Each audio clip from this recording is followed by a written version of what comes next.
Chapter 17 of Tarzan and the Jewels of Opar. This recording is in the public domain. Tarzan and the Jewels of Opar by Edgar Rice Burroughs. Chapter 17 The Deadly Peril of Jane Clayton. Lieutenant Albert Werper, terrified by contemplation of the fate which might await him at Addis Abeba, cast about for some scheme of escape. But after the black Mugambi had eluded their vigilance, the Abyssinians redoubled their precautions to prevent Werper following the lead of the Negro. For some time Werper entertained the idea of bribing Abdul Mourak with a portion of the contents of the pouch; but fearing that the man would demand all the gems as the price of liberty, the Belgian, influenced by avarice, sought another avenue from his dilemma. It was then that there dawned upon him the possibility of the success of a different course which would still leave him in possession of the jewels, while at the same time satisfying the greed of the Abyssinian with the conviction that he had obtained all that Werper had to offer. And so it was that a day or so after Mugambi had disappeared, Werper asked for an audience with Abdul Mourak. As the Belgian entered the presence of his captor, the scowl upon the features of the latter boded ill for any hope which Werper might entertain. Still he fortified himself by recalling the common weakness of mankind, which permits the most inflexible of natures to bend to the consuming desire for wealth. Abdul Mourak eyed him frowningly. "What do you want now?" he asked. "My liberty," replied Werper. The Abyssinian sneered. "And you disturb me thus to tell me what any fool might know," he said. "I can pay for it," said Werper. Abdul Mourak laughed loudly. "Pay for it?" he cried. "What with? The rags that you have upon your back? Or perhaps you are concealing beneath your coat 1,000 pounds of ivory? Get out. You are a fool. Do not bother me again or I shall have you whipped." But Werper persisted. His liberty and perhaps his life depended upon his success. "Listen to me," he pleaded. "If I can give you as much gold as 10 men may carry, will you promise that I shall be conducted in safety to the nearest English commissioner?" "As much gold as 10 men may carry?" repeated Abdul Mourak. "You are crazy. Where have you so much gold as that?" "I know where it is hid," said Werper. "Promise and I will lead you to it, if 10 loads is enough." Abdul Mourak had ceased to laugh. He was eyeing the Belgian intently. The fellow seemed sane enough, yet 10 loads of gold! It was preposterous. The Abyssinian thought in silence for a moment. "Well, and if I promise," he said, "how far is this gold?" "A long week's march to the south," replied Werper. "And if we do not find it where you say it is, do you realize what your punishment will be?" "If it is not there I will forfeit my life," replied the Belgian. "I know it is there, for I saw it buried with my own eyes, and more, there are not only 10 loads but as many as 50 men may carry. It is all yours if you will promise to see me safely delivered into the protection of the English." "You will stake your life against the finding of the gold?" asked Abdul. Werper assented with a nod. "Very well," said the Abyssinian. "I promise, and even if there be but 5 loads you shall have your freedom; but until the gold is in my possession you remain a prisoner." "I am satisfied," said Werper. "Tomorrow we start." Abdul Mourak nodded and the Belgian returned to his guards. The following day the Abyssinian soldiers were surprised to receive an order which turned their faces from the northeast to the south, and so it happened that upon the very night that Tarzan and the 2 apes entered the village of the raiders, the Abyssinians camped but a few miles to the east of the same spot.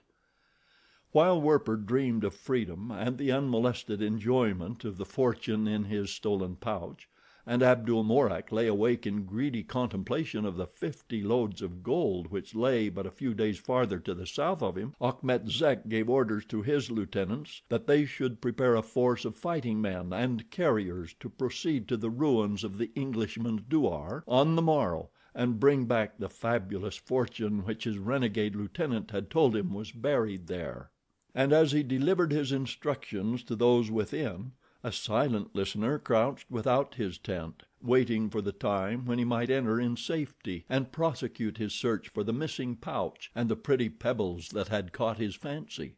At last the swarthy companions of Achmet Zek quitted his tent, and the leader went with them to smoke a pipe with one of their number, leaving his own silken habitation unguarded. Scarcely had they left the interior when a knife blade was thrust through the fabric of the rear wall, some 6 feet above the ground, and a swift downward stroke opened an entrance to those who waited beyond. Through the opening stepped the ape man, and close behind him came the huge Chulk; but Taglat did not follow them. Instead, he turned and slunk through the darkness toward the hut where the she who had arrested his brutish interest lay securely bound. Before the doorway the sentries sat upon their haunches, conversing in monotones.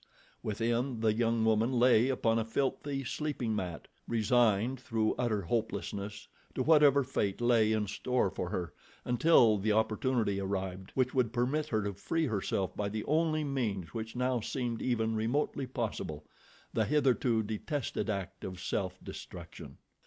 Creeping silently toward the sentries, a white burnoosed figure approached the shadows at one end of the hut.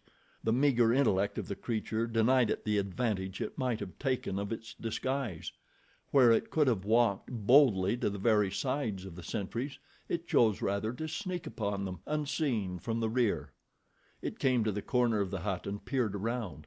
The sentries were but a few paces away, but the ape did not dare expose himself, even for an instant, to those feared and hated thunder sticks which the Tarmangani knew so well how to use, if there were another and safer method of attack. Taglat wished that there was a tree nearby from the overhanging branches of which he might spring upon his unsuspecting prey; but though there was no tree, the idea gave birth to a plan. The eaves of the hut were just above the heads of the sentries.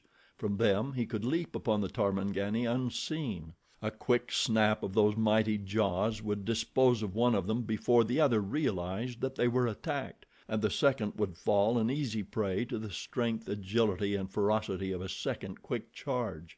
Taglat withdrew a few paces to the rear of the hut, gathered himself for the effort, ran quickly forward and leaped high into the air. He struck the roof directly above the rear wall of the hut, and the structure, reinforced by the wall beneath, held his enormous weight for an instant. Then he moved forward a step. The roof sagged, the thatching parted, and the great anthropoid shot through into the interior.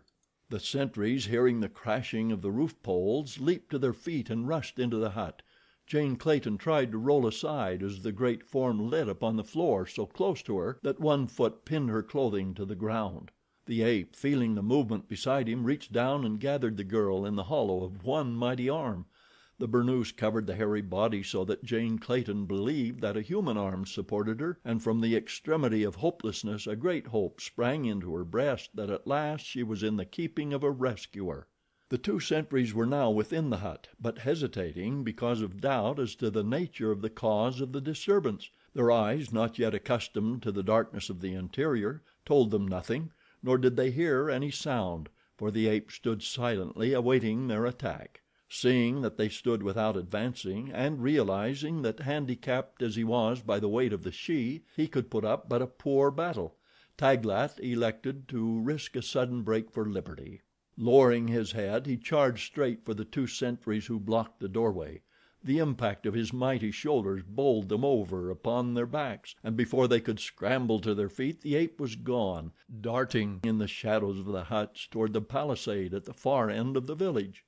The speed and strength of her rescuer filled Jane Clayton with wonder. Could it be that Tarzan had survived the bullet of the Arab? Who else in all the jungle could bear the weight of a grown woman as lightly as he who held her? She spoke his name, but there was no response. Still she did not give up hope. At the palisade the beast did not even hesitate. A single mighty leap carried it to the top, where it poised but for an instant before dropping to the ground upon the opposite side. Now the girl was almost positive that she was safe in the arms of her husband, and when the ape took to the trees and bore her swiftly into the jungle, as Tarzan had done at other times in the past, belief became conviction. In a little moonlit glade, a mile or so from the camp of the raiders, her rescuer halted and dropped her to the ground. His roughness surprised her, but still she had no doubts. Again she called him by name, and at the same instant